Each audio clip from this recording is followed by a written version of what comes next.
नमस्कार दर्शक बंधु मु आपणकर हापी फार्मर आमर ए कदली आसी लगे बंतल बंतल भेराइटी हर्टिकल्चर आसी आमर बर्तमान बिल चाष हो खोला चलती गचर गच दूरता रखाई 6 फुट रु 6 फुट एपटे 6 फुट प्लस एपटे भी 6 फुट बर्तमान देखिपे आमर गात खोला चलती।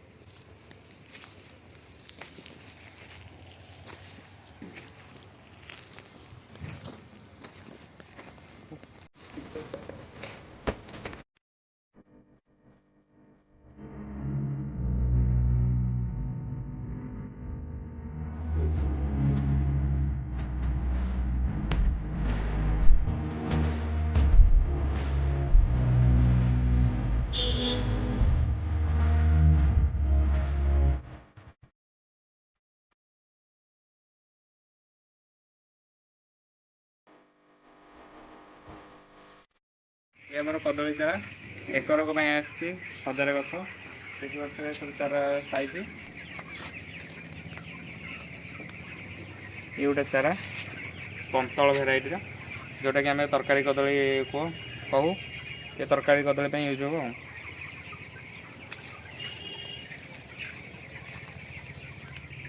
आज आमर डे 2 आज आमर ए खत आ पीड़िया पड़ुची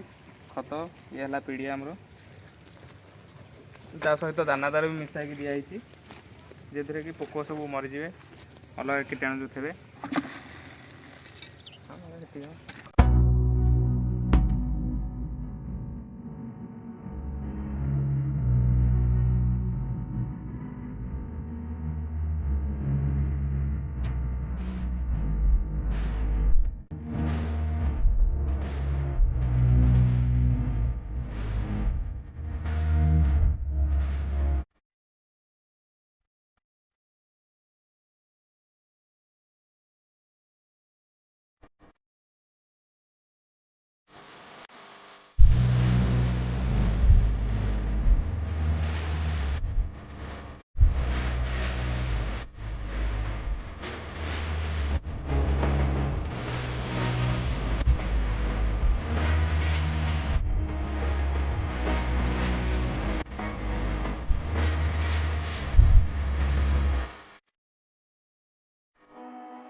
परदिन आम सब गछ लगी ये देखिए सब गछ लगी